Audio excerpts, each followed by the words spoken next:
The alarms screamed through the corridors of Meridian Station like dying animals.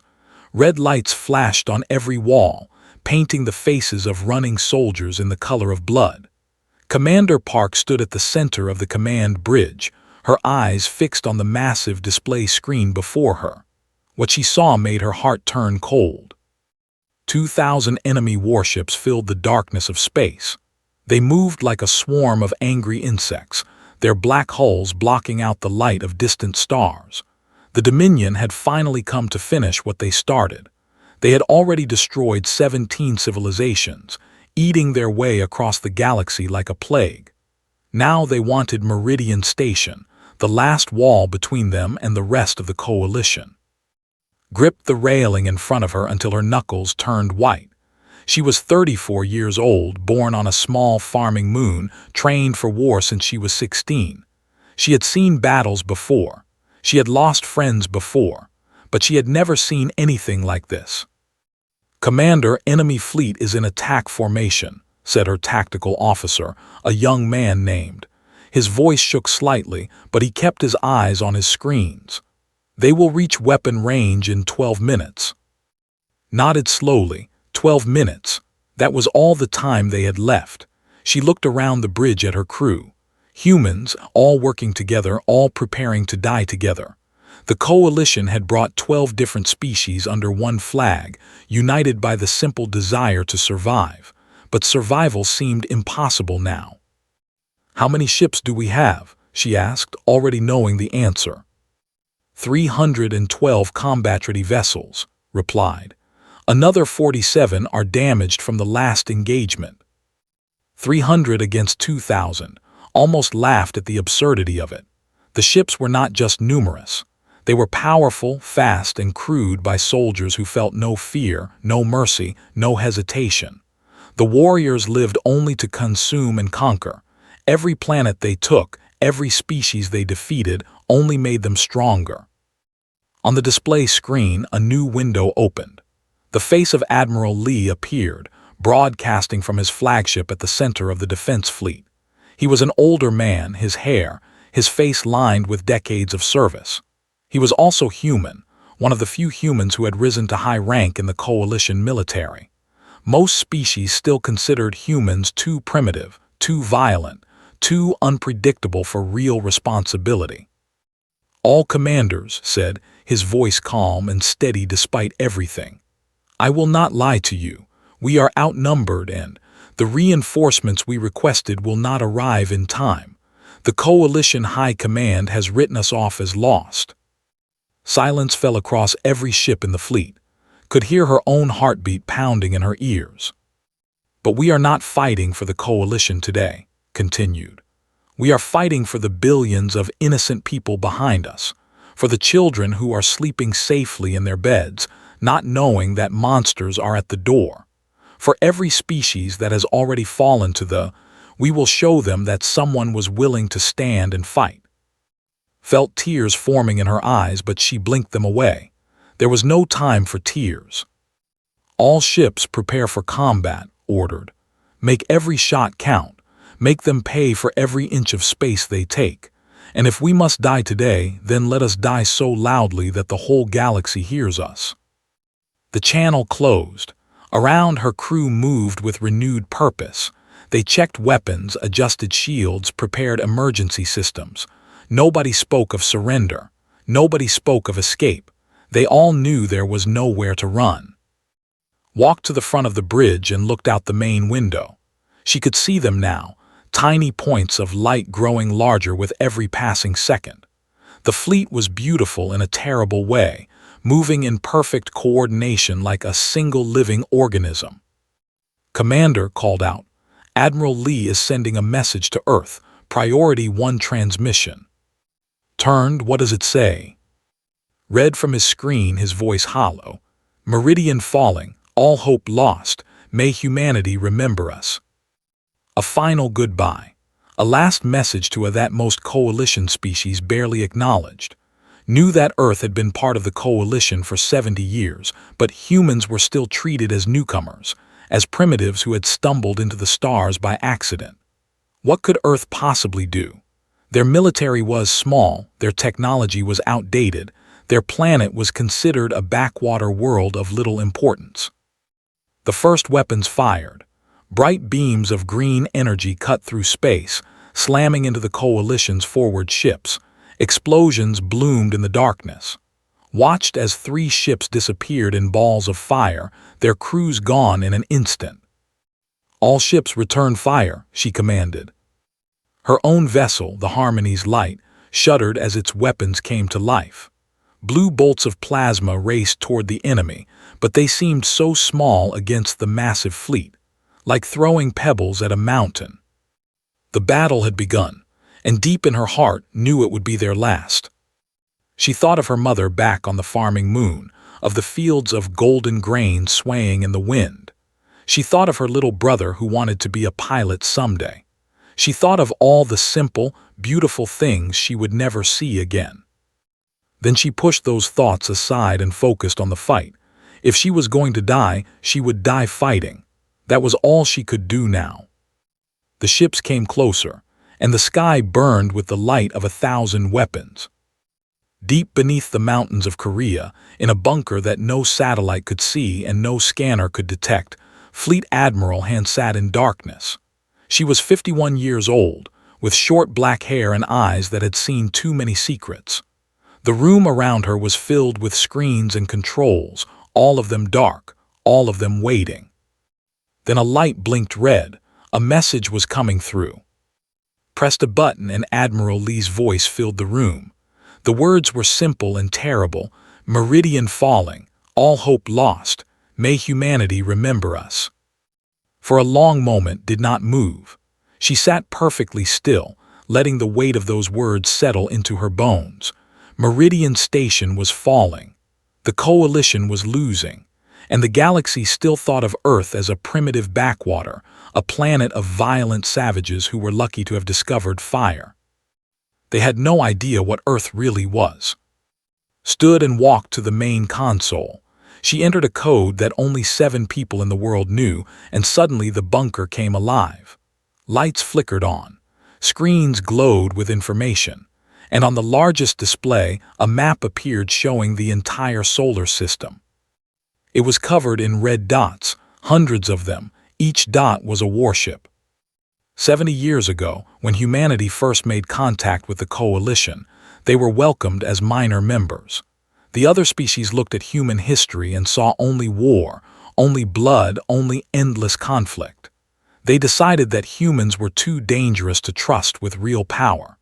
They gave Earth a few outdated ships, some old technology, and told them to be grateful.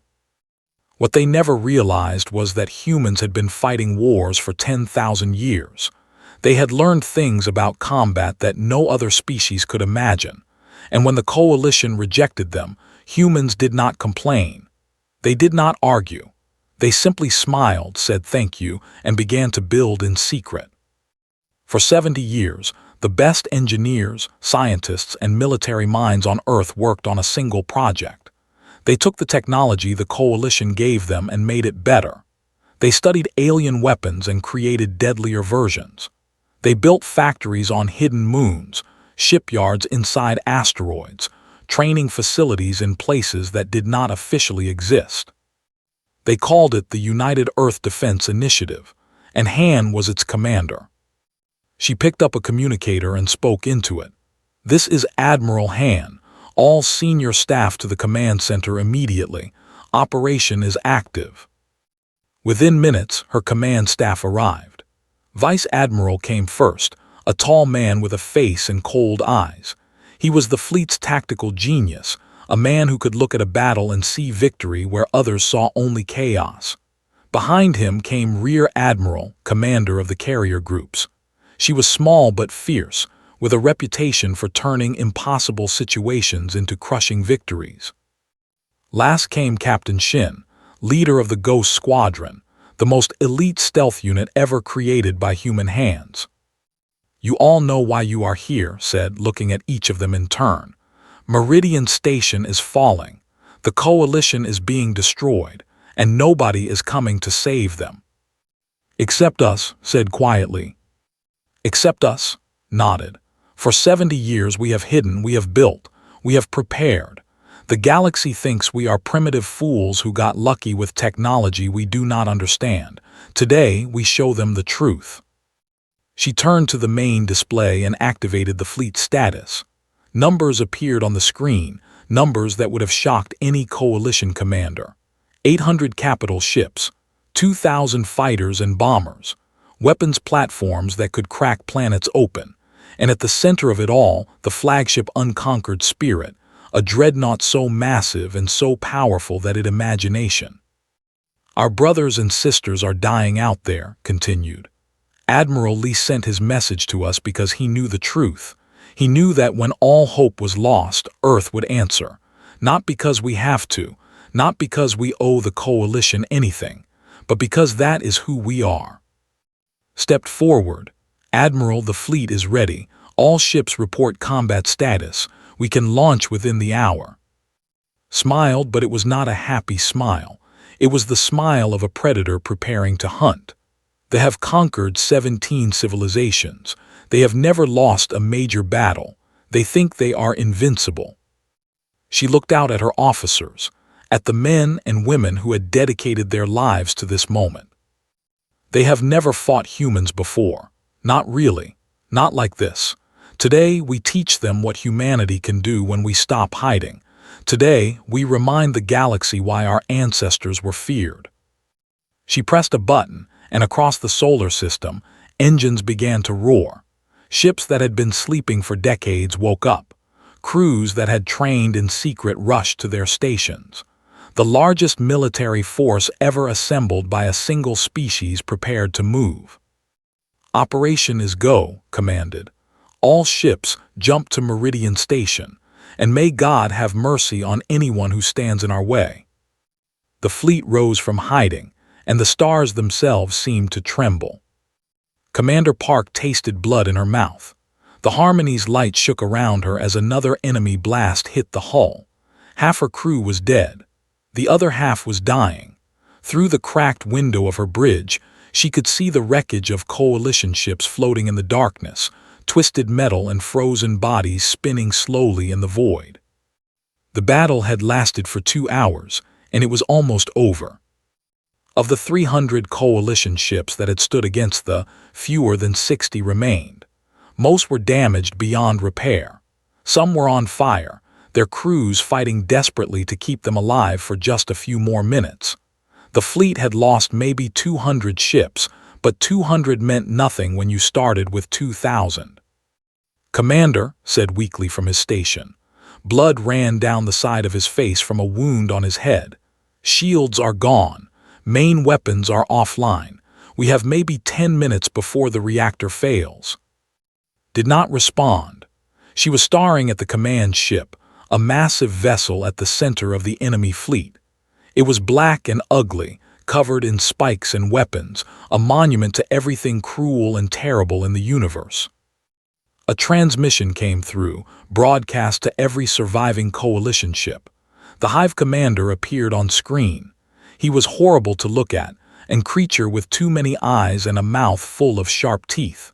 When he spoke, his voice sounded like metal scraping against stone. "Your resistance has been entertaining," the Hive commander said. "We have enjoyed crushing you. Now you have 2 choices. Surrender and be consumed slowly, or continue fighting and be consumed quickly. Either way, you will feed our empire." Felt rage building in her chest. Rage at for their cruelty. Rage at the coalition high command for abandoning them. Rage at a universe that allowed such monsters to exist. She made her decision. "All remaining power to engines," she ordered. "Set collision course for the command ship." Looked at her with wide eyes. "Commander, if I am going to die, I am going to die making a statement." Gripped her chair as the ship began to move. "Maybe we cannot win, but we can show them that we are not afraid." The Harmony's light accelerated toward the enemy, a tiny broken ship rushing toward a giant. The command ship grew larger in the window, filling her vision with darkness. Then something strange happened. The space behind the coalition fleet began to change. Lights appeared where there should have been nothing. Ripples spread across the void like waves on water. The fabric of reality itself seemed to tear open, creating holes in the universe that glowed with blue fire. Stopped breathing. From those holes, ships emerged. Not coalition ships, something else entirely. Something massive and terrible and beautiful all at once. The first ship that came through was 3 kilometers long, its hull painted dark, covered with more weapons than had ever seen on a single vessel. Behind it came more ships, hundreds of them. Battleships, cruisers, destroyers, carriers, all of them bristling with technology that made coalition ships look like children's toys. On every prow the same symbol, a blue planet wrapped in olive branches but held in an iron fist. Earth, these ships came from Earth. A transmission cut through all frequencies, overwhelming every other signal. A woman's voice spoke, calm and cold and absolutely certain. This is Fleet Admiral Han of the United Earth Armada. To our coalition allies, stand down and move to safe distance. We will handle this. To the Dominion, you wanted humanity's attention. You have it. You should not have asked. The human fleet spread out across the battlefield with perfect coordination. They moved differently than coalition ships, faster and more aggressive, like wolves circling injured prey. Fighters launched from carrier bays in swarms so thick they looked like clouds of angry insects. The Hive commander appeared on screen again, but this time his many eyes showed something new. Confusion. And behind the confusion, the first tiny seed of fear. "What is this?" he demanded. "The humans have no military, they are primitives, they are nothing." Admiral's voice responded and could hear the smile in her words. "We are exactly what you said we are. We are primitives. We are violent. We are savage. We are everything you were warned about." A pause. "And now you will learn why the coalition never trusted us with weapons." The human ships opened fire.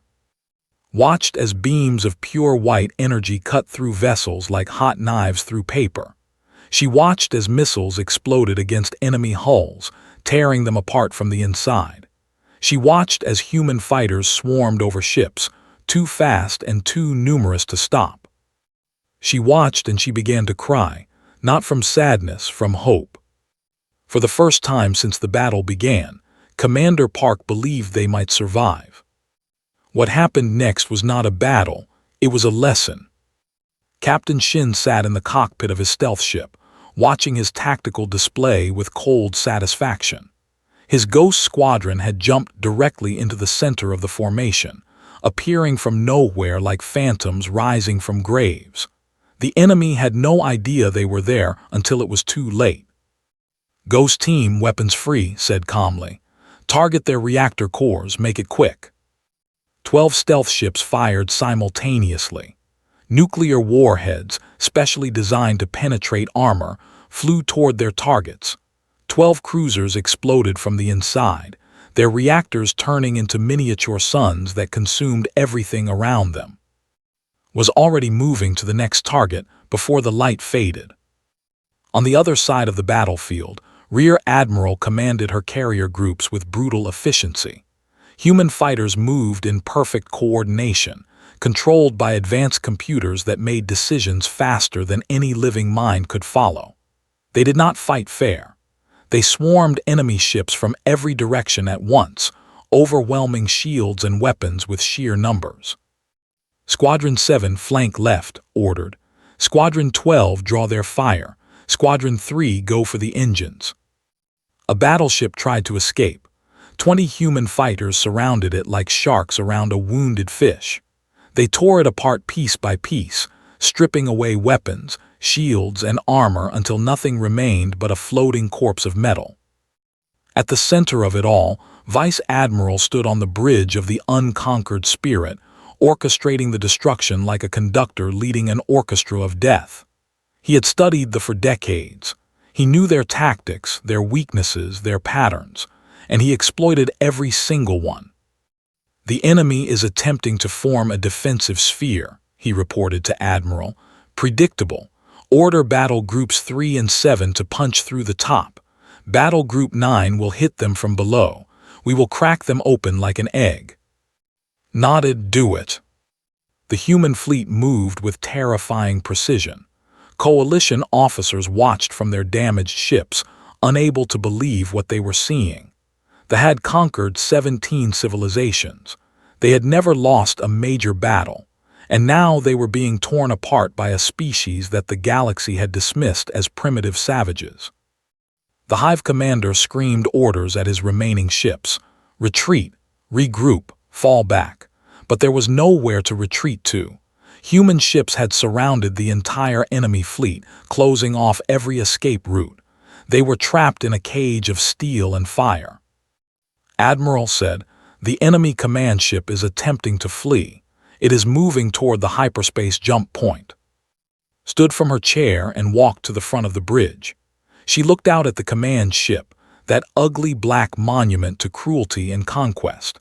Inside it was the Hive commander who had ordered the deaths of billions, the monster who had broadcast messages demanding surrender while his ships slaughtered innocents. "Activate the primary weapon," ordered quietly.